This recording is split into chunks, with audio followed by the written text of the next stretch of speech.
Wake up at Holiday Inn Express to a can't-miss breakfast that's free with every stay. Count on all the hot, fresh coffee you need and an incredible breakfast buffet that has something for everyone, like eggs, cinnamon rolls, and even hot, fresh pancakes with all the toppings you crave. Next time, do yourself a favor and stay at a Holiday Inn Express with a can't-miss breakfast that's free with every stay. So, when you wake up at Holiday Inn Express, you'll wake up happy. A part of IHG Hotels and Resorts. I'm going to kidnap your chief until I get my boats back. Now, obviously, nobody would think that that's probably not your next move. This guy probably wasn't good at chess, if I'm guessing, because he just escalated the situation to 10. When you think, my name is Richard Dix, and this is How Did That Happen? A podcast where I look at everyday things or events and try to figure out how they came to be. Every week, I will research one topic, and by the end of the episode, I hope to truly have the answer to the question, how did that happen?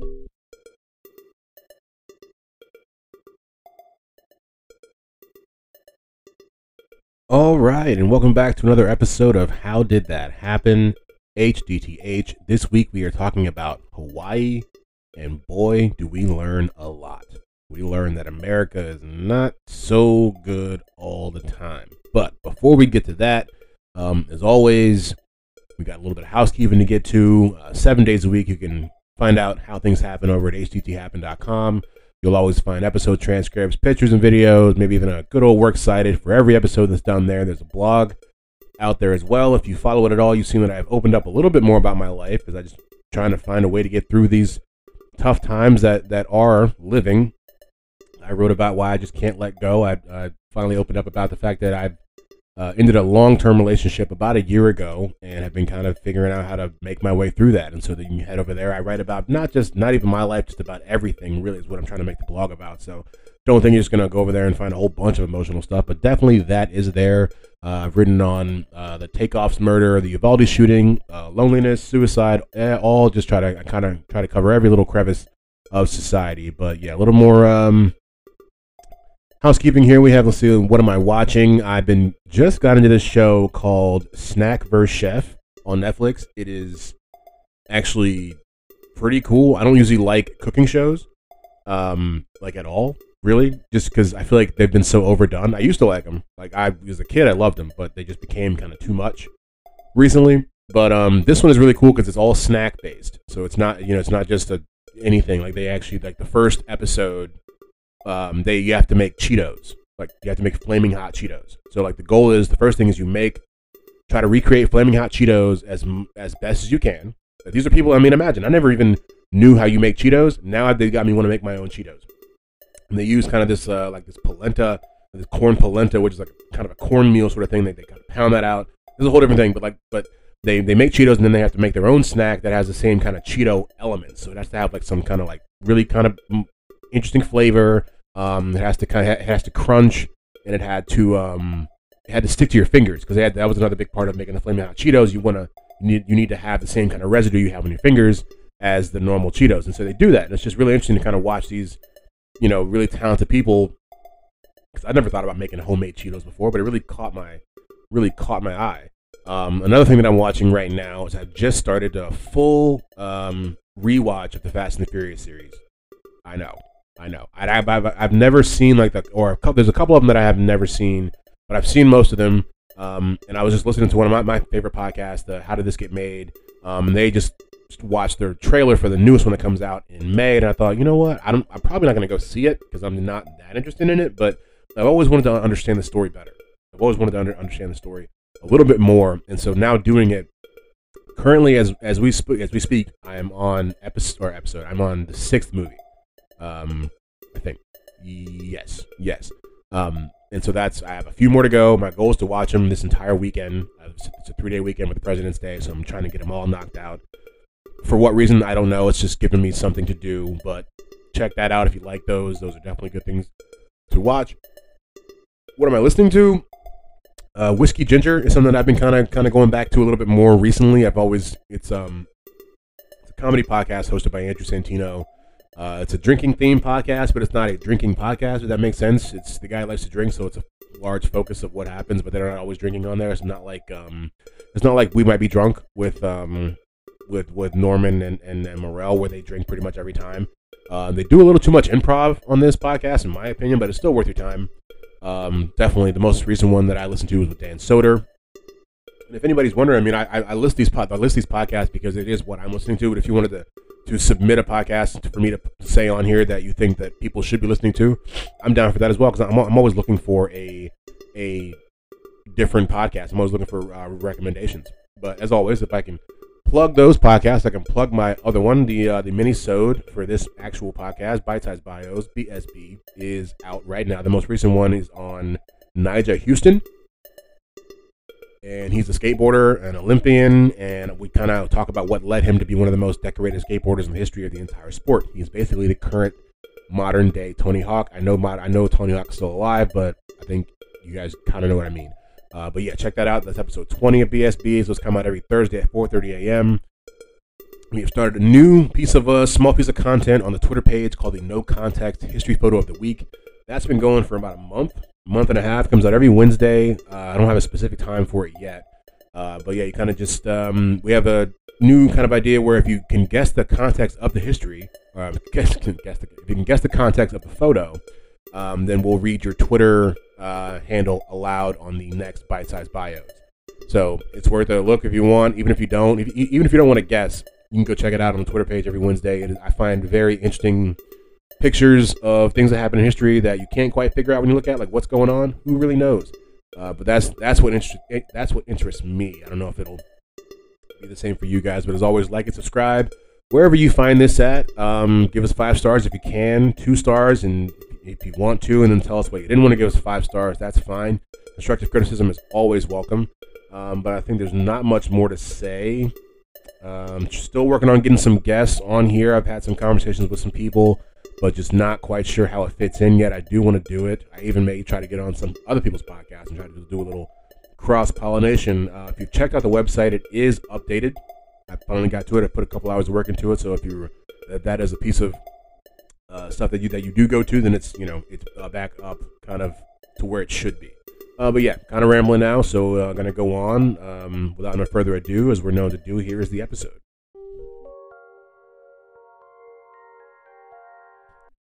So today we're going to talk about Hawaii and all the things that go with Hawaii. We'll talk about the kingdom. We'll talk about it being a state, what happened before that.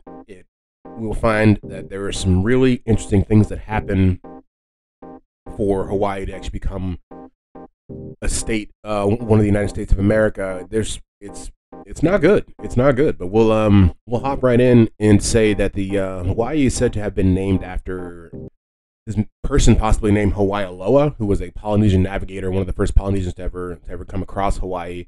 We'll see when we get down human contact. The first human contact for Hawaii was about 2,000 years ago, give or take.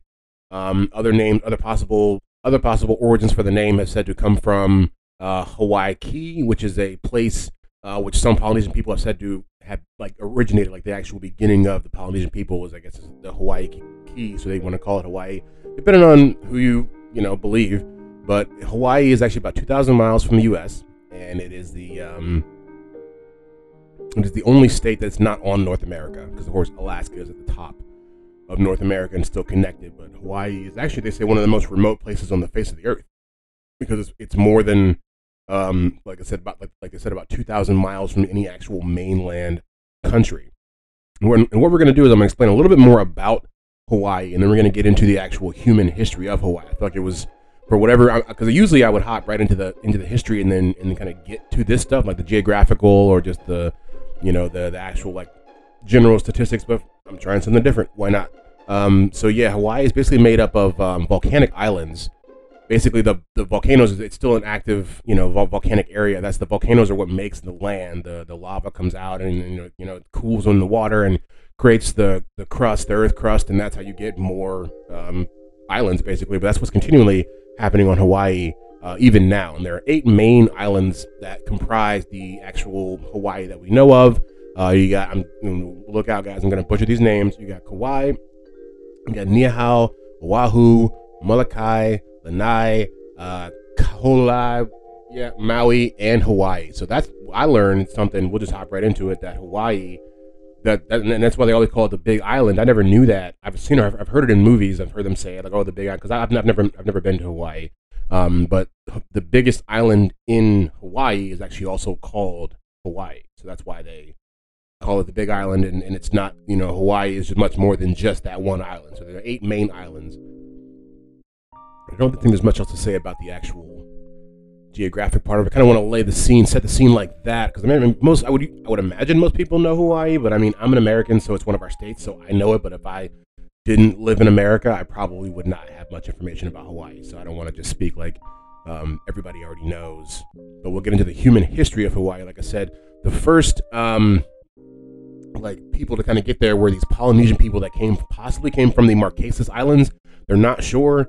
They think so, and this was about 1,500 years ago. And then there was a second wave that came, about 2,000 years ago. And then there was a second wave that came about in the 11th century from Tahiti, something like that. And this is really kind of what takes and makes the initial Hawaiian culture. You got the Polynesians from the possible Marquesas Islands, and you have the Tahitians that come along a little bit afterwards, and they kind of all come together and become what we know as Hawaiian culture. And so, basically what we see happen here in Hawaii is what you see happen in most societies in the world. The people kind of break off into different villages and tribes that they call, I'm not sure what they actually called them. The chiefs of their tribes were called Ali, it's A-L-I'. Not for the life of me could know how to pronounce that. But so they broke down into these little villages, and they would fight each other to kind of get more land. That was kind of what you see happens all across the world. People are people. What was interesting about Hawaii is that the ancient Hawaiian society was actually caste-based, like India is now. I guess it still is, but it's kind of based on, it's even more than race. If you know about caste systems, it's really just levels of society. It's broken down. There are different people are put at different levels of society, which is really interesting to find out that was the way that they operated back then. Because the only caste system that I'm familiar with before this is India. But yeah, that was kind of how they dealt with their people. And they would actually end up growing. Their population grew over time, from over the next 1,000 to 1,500 years. And it's said that when they had the first contact from Europeans, there was almost, I think, 1 million people, give or take. I think is what they said. And the first European contact, of course, comes from our good old friend James Cook, and we talked about him in our Australia episode. Who knew he'd be making another appearance in the Hawaii episode? And he was a piece of work, but he definitely was very instrumental he was more instrumental in the settling of Australia. He really just ended up passing through Hawaii and probably should have just not stopped there, but he couldn't help himself. And so he was the first person to first European to make contact with Hawaii. They think actually that the Spanish may have come through there in the 1500s, but there's no real evidence, I don't believe. I think because the route that they took that's what leads people to believe that they had to have gone there, but they didn't try to settle it or anything. But and James Cook really wasn't either. He just was, like we talked about, on the way to Australia and coming back from. But when he got there, he called it the Sandwich Islands after the sponsor of the trip that he was on, the 4th Earl of Sandwich, John Montagu. And they actually pronounced Hawaii, or they said Hawaii, I guess the way the natives did, but they spelled it Owyhee. Oihi.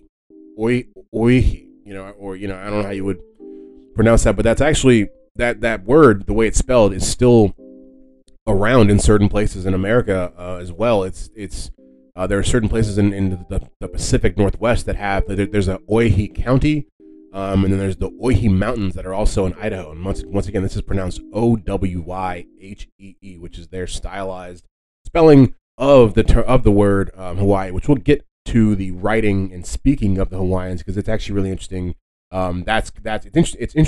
It's interesting to me because it's kind of was my background in college, was linguistics and communication, but to understand how their language evolves. But that is later. So like we said, Cook gets here. He gets here in 1779. He's leaving from Great Britain. He ends up anchored off the coast of Kauai. And actually they saw him, he first saw the Hawaiian Islands on my birthday, January the 18th, 1778. But he ends up getting over there, and he anchors off Kauai, and he's hanging out. And at first, it's actually really cool. Everyone's like loving it. The locals, they don't mind it. You know, they're actually kind of existing in harmony for a little bit, and they're trying to get their ships fixed, I believe. But then the locals kind of get tired of them being there. I think they end up being there for like 2 or 3 weeks, and the guys are like, all right, it was cool the first week, and it was all right the second week, but you guys are still here, you know. And so there had been some, at that point there had been some issues with between the Europeans and the actual natives. But then they left. Cook left. They hopped on their ship and went out, but due to some weather and some issues, they had to actually bring the ship back to the same place they had been. So they'd only been gone for like, I don't know, a day or two, and then they show back up. And the natives were really not feeling their reappearance. And so when they come back, the natives actually end up stealing some boats, some small, like long boats, the boats you would use to go from the big ship onto shore. They took a couple of those, and Cook was like, where are my boats at? Like, this is a problem. Like, and so if I don't get my boats back, or I'm going to kidnap your chief until I get my boats back. Now, obviously, nobody would think that that's probably not your next move. This guy probably wasn't good at chess, if I'm guessing, because he just escalated the situation to 10 when you think about it. Like, he took some boats. You're going to take their leader? Like, take something of theirs. Like, take somebody that's not as important. Because, of course, understandably, they freaked out. And they stabbed this guy. They killed him, and they beat him with, like, rocks and stuff, I think, as well. And it's, yeah, let's see. I have a more in-depth telling of this guy's murder. Yeah, so Cook went and got his gun. He was armed with, he and a few of the men were armed. They went to the village of Kauroa, where the king of Hawaii was. They attempted to take him by force, but the Hawaiians, they resisted, obviously.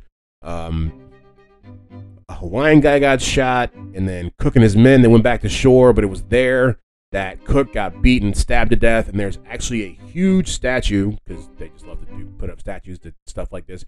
The huge statue where he actually got murdered, and there's a picture of it that's going to be on the Twitter, not the Twitter page, but the website tomorrow when this episode goes up.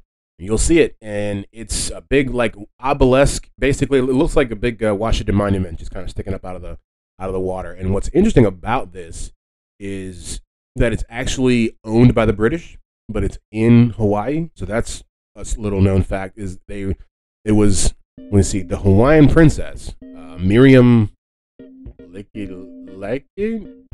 God, I knew when this episode came around, I was like, I ain't getting nobody's name right. Like, it's just not.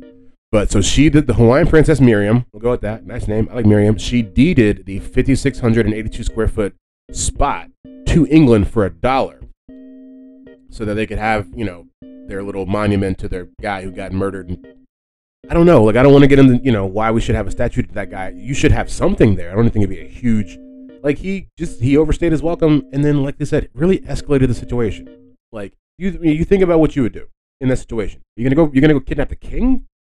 You're gonna go kidnap the king? They took a couple boats. They didn't come for your head. You know what I mean? That would be anything, or any of your people's. Any of the people that you came with.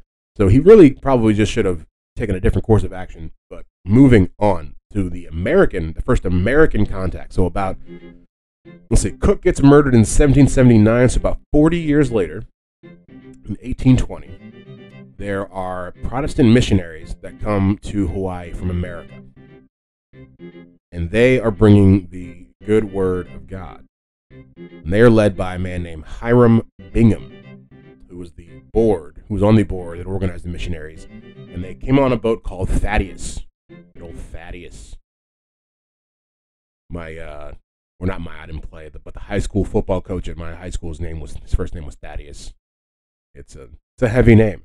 But yeah, so they got there, and they were like in most tellings of any sort of colonizers to natives, they were just blown away with how they lived and how nobody had they didn't have that many clothes on, and people were barefoot and stuff like that, and they kind of saw them as savages, or just, if you will, and they were just overcome with the need to try to press the fear of God into them. So that's kind of what they did.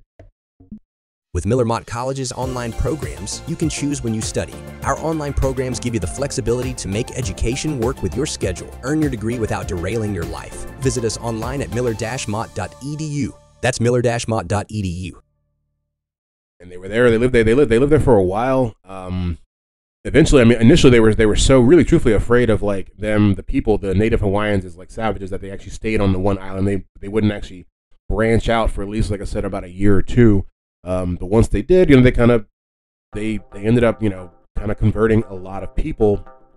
And we'll actually see when we get to the language, the Hawaiian language, it has a lot to do with them translating the Bible, because they realized they had to make a Bible that the natives could read, because they weren't teaching them English, because they wanted to use their language to help them understand, the Lord. So they had to write a Bible in Hawaiian. So they kind of had to create a written Hawaiian language. But that is a little bit later. What we'll find with these missionaries, and this is a through line that still goes all the way through to modern day right now, is that these are basically the original white people of Hawaii, to put it in the most basic terms just out there. Like when you look at the original people of any place, you had the natives, right? Or let's take South Africa, for example. We talked about South Africa with apartheid a couple episodes ago, and the initial white people that took over that area were the Dutch, right? And then the Brits came and all that good stuff. So that's when you look at the white people that live there now, because when you go to South Africa, you see a lot of them. That's their origin, right? When you look at the white people that are in Hawaii, the origin are these Protestant missionaries from 1820, and they ended up taking over a large part of the economic makeup of that current society. Basically, they got involved in the sugarcane. They got involved politically, and we'll see that there are a couple different acts and coups that happen that allow them to continue to kind of take over control. That really was never. I mean, they came there under the guise of religion, but it's not even specifically the original missionaries. It's the descendants, the children of the children that stayed there. They're the ones who make these businesses and have these plantations and try to kind of gain favor politically, and that kind of that continues. And we'll see they are the ones who participate in the overthrow and the annexation of the country. They take it illegally. I think I've already said here once is there's no point in like kind of glossing over it. It doesn't get said that much. America has even acknowledged that we didn't do it right. Like there's like I think they said Bill Clinton apologized to Hawaii as far as he went. But like, yeah, so it's a very interesting story. I'm gonna try to touch on as many points as I can about it. So yeah, they became wealthy, and they're, according to I believe it was a magazine or a newspaper in Hawaii at the turn of the 20th century. So right at the beginning of the 1900s, there were 91 sons and 73 daughters of missionaries, of the missionaries that came, and 101 grandsons and 73 granddaughters. This was 120 years ago when they're saying this now, and these are all the people who came initially with Christianity. And so it is very common to refer to the white people in Hawaii as the missionary party, because it's the common belief that they ruled the islands and they have leading positions in society. And so they were heavily involved in, like I said, the land and labor issues that were going on of that day. And most of them were actually U.S. citizens, because they came over as U.S. citizens already, because they came, I forget where they came from. I think they came from Boston. Let me look it up, actually. Yeah, they came from New England. It doesn't say specifically, but I thought somewhere it said Boston, but I just saw something that did say New England for sure. So yeah, they were already American citizens, and so they stayed in communication with the country, the mainland country, the entire time that they were over there. So it was kind of like a satellite, like American installation before it even ever was one. Because during this time, they still have, like I said, Hawaii was a monarchy. They had a bunch of different kings, but truthfully, and I don't think. Let's see if we're going to get into it right now. We're going to talk about the Kingdom of Hawaii in a second, but I thought there was something else I wanted to say about the first American contact in Hawaii. Let me see. No, I don't think there is. So yeah, we'll just hop to the Kingdom of Hawaii, because the Kingdom of Hawaii is what would be taken over, not specifically, because specifically I guess, yeah, the Kingdom of Hawaii was what was taken over when it started the process of becoming a state. It would go from a kingdom to a republic to an actual state, I think, is the actual trajectory of it, because funny fact about it, when the Americans and the other people that they involved in this coup took over Hawaii, the current president of America, Grover Cleveland, didn't want Hawaii as a state. Like this was not his idea. And so what would actually happen, I'm jumping ahead of it a little bit, but we'll just keep it flowing. What would actually happen is they would have to wait until after he got out of office and then make it a state. So that's why it became a republic, because once they took it over, we'll get to the overthrow of Hawaii in a little bit, but once they took it over, he didn't want it, so they couldn't just like make it a state when the president doesn't agree. But yeah, so we'll talk about the Kingdom of Hawaii had been around for probably at least a few hundred years. And what really made it the kingdom, because like I said before, it was like any normal civilization. There were a bunch of different little villages, and the villages maybe even become towns and however they call it, but they're very fractured. They don't work in conjunction. But what we find is that Kamehameha, the great King Kamehameha, is the one who kind of united all of the larger parts of Hawaii and brought them together. And you could even say he really did the work for America, is because he already made them they were more of a sovereign unit. Like, they were a sovereign entity that was actually respected around the world for a couple hundred years before America really sinked its teeth in there. I mean, Americans were there, but it was Hawaii had been its own country and respected for and understood to be its own independent nation for a long time. That's something that I did not know at all. I just assumed that it was just an island that was out there. But because Kamehameha had done so much and other kings before him, they brought together an actual nation that was respected. And I think even to go back on my point before, they were known as I'm not sure. Let me look. Yeah, I was trying to see if there was a different name that they went under during that time, but I think it was just the Kingdom of Hawaii, or the Hawaiian Kingdom. But yeah, it was the House of Kamehameha who really kind of shaped Hawaii to be the predecessor for what it is now, or to be the predecessor for what would be taken over about 125 years ago. Okay, so now we'll kind of get into the first couple dominoes that start to fall for the Kingdom of Hawaii and kind of turn it into Hawaii. So we'll see in 1887, King Kalakaua, one of them, he was forced to sign a new constitution by this military militia called the Honolulu Rifles, which was just a bunch of guys who were kind of cavalry, and they were anti-monarchist. So they were trying to push this whole democracy thing on the country. So they basically kind of made this guy do it. And so what the Constitution did is it actually stripped the monarchy of most of the power and gave voting rights to land-owning white citizens that were living there. Because before they couldn't vote, they didn't have a political voice. So this basically gave the white land-owning citizens, most of which who are descendants of the first, the Protestant Missionaries from 1820, it gave them the right to vote and now have a voice in what happens on a kind of national level. In addition, like we said, it kind of stripped all the power, or most of the power, from the monarchy, and kind of made it more what the British monarchy is now. Whereas we know before, back in the day, they were like really ruling as kings and queens. Now they don't really do that. That's kind of what happened here. And if you really want to say, that's really, like I said, it's where the first dominoes do start to fall. Is like you've given up power, and it's basically it's the biggest transfer of power I think that we'll see, short of the actual overthrow when they just say y'all don't have it anymore. But this is a big shift here. This was, of course, like I said, in 1887.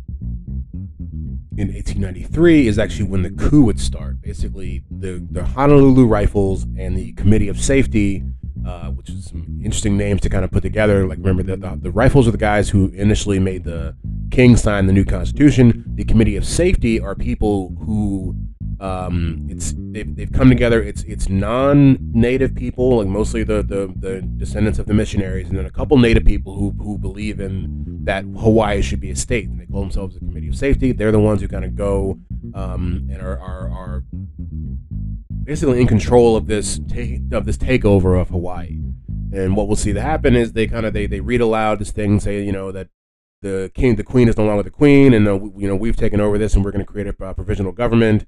Yada yada yada, and they're not sure how everyone's going to feel about that.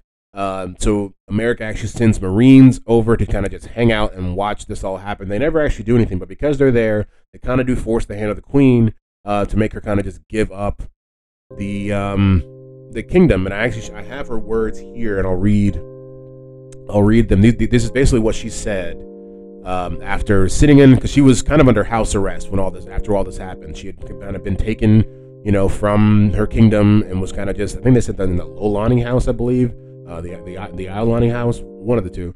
But so she was sitting there thinking, like, what do I do? Do I let them take it? Do I fight them? What's the best course of action? So she ends up deciding that she's gonna kind of give in. But these are her words. She says, "I, Lili O Kalani, by the grace of God and under the Constitution of the Hawaiian Kingdom, Queen, do hereby solemnly protest against any and all acts done against myself and the constitutional government of the Hawaiian Kingdom by certain persons claiming to have established a provisional government of and for this kingdom." She's talking about America, and she's saying she's completely against all of it. That I yield, back to the quote, that I yield to the superior force of the United States of America, whose minister plenipotentiary, His Excellency John L. Stevens, has caused United States troops to be landed at Honolulu and declared that he would support the provisional government. The troops, like we said, the Marines kind of came over and were just kind of pulled up on shore, like, hey, in case we need to do something. Back to the quote, not to avoid any collision of armed forces and perhaps the loss of life, I do this under protest and impelled by said force, yield my authority until such time as the government of the United States shall, upon facts being presented to it, undo the action of its representatives and reinstate me in the authority which I claim as the constitutional sovereign of the Hawaiian Islands. So she's basically saying, I'm going to give this up to you right now, but you're wrong, so whenever you figure out that you're wrong and you come back and tell me I'm queen, I'm waiting. Those are her words. I just thought it was interesting to put there because, this is really Hawaii's last breath as an independent nation. These last moments when she's reading this, when her words come out, and she's giving up. I don't mean give up in a bad way. I'm just saying, like, she's surrendering to America in 1893 to say, you guys can have it. And like we said, so what actually happens is it doesn't just become a state, because that wasn't the plan politically, at least from the current political system that was in place in America at the time. There were a lot of people who wanted it to happen, but the current leaders really actually didn't want it to happen. So they had to make a provisional government, and they would actually go on to be annexed and become a territory. And so in 1898 was actually when they signed they passed the Newlands Resolution, which is what actually annexed the old Kingdom of Hawaii and made them a territory of America.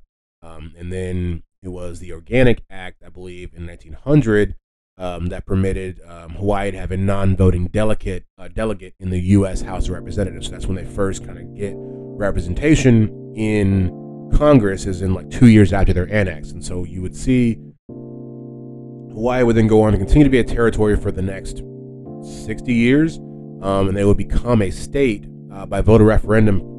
With them, I think it was 93% of the people there voted to become a state. And a referendum is just, of course, something where you kind of just vote to kind of figure something out. Like, we're all going to vote, and whatever happens is what happens. That's a referendum. And so that's what they did.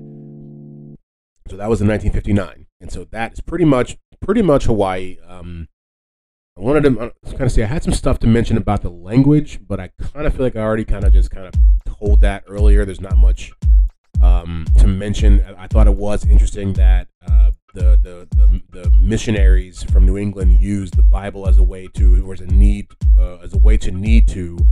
kind of translate and kind of create the Hawaiian language. The Hawaiian language was not a written language, I don't believe, until the missionaries came to Hawaii. And that's why I thought it was interesting, because you have a language that is, an amalgamation, if you will. It's got so many different probably parts from over these 1,000 or so years, that the different cultures have come together and make the Hawaiian culture that it hadn't even evolved to actually being written down yet.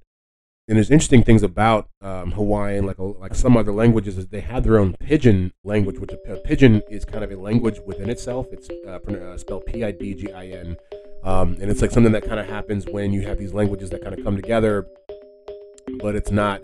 It's almost like, it's basically like Spanglish, or something like that. And it's a version of that where you have these two languages that happen, but really it's one. It's not either language, but it's basically both. And Hawaiian has that with English. There is kind of a mixed kind of Hawaiian and English. And that is how Hawaii happened. And now it's time for the roundup. And we're going to round it up. First human contact for Hawaii came about 2,000 years ago, most likely from the Marquesas Islands. Hawaii was both a kingdom and an independent nation before being annexed by America. It was taken illegally by the United States in the late 19th century. Things I didn't know before, and now I know them. Never heard of these things. What are they?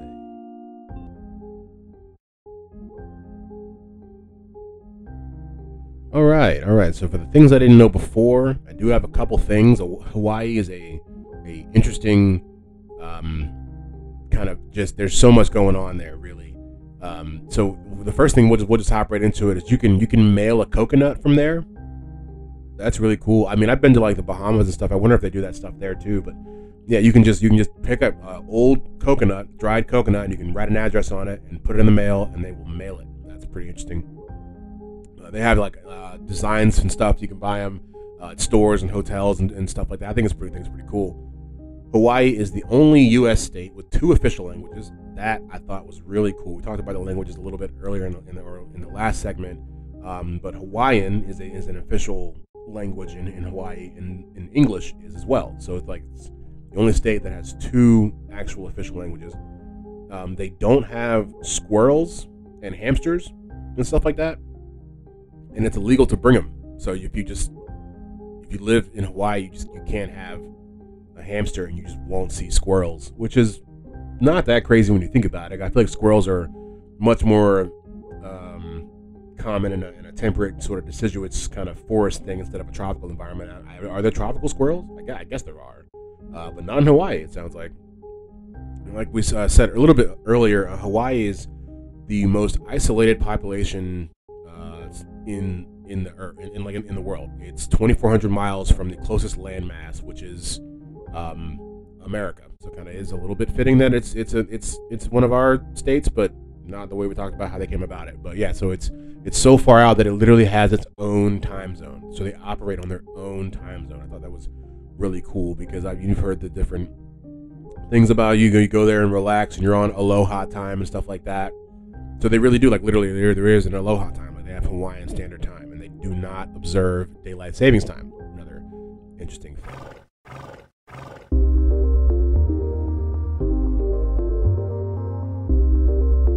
All right, that was another episode of How Did That Happen? HDTH. Learned a lot about Hawaii, and I'll tell you, I didn't know the story before this. I knew that there was some stuff that happened. I knew that there used to be a king and all that stuff, but to really see how people there, and the Americans, how they all kind of just work to just take the country out from under the natives. It's kind of, it's pretty messed up.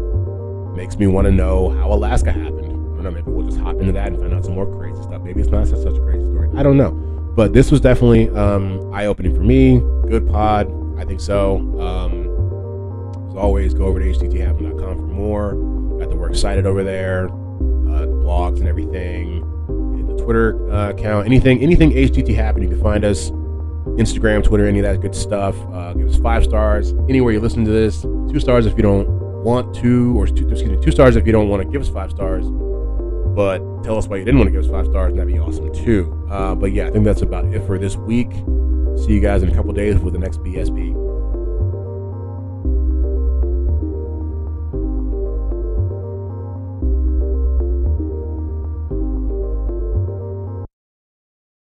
Judy was boring. Hello. Then Judy discovered ChumbaCasino.com. It's my little escape. Now Judy's the life of the party. Oh, baby, mama's bringing home the bacon. Whoa, take it easy, Judy. The Chumba life is for everybody. So go to ChumbaCasino.com and play over 100 casino-style games. Join today and play for free for your chance to redeem some serious prizes. ChumbaCasino.com. No purchase necessary. Void where prohibited by law. 18+ terms and conditions apply. See website for details. Okay, round two. Name something that's not boring. A laundry? Ooh, a book club.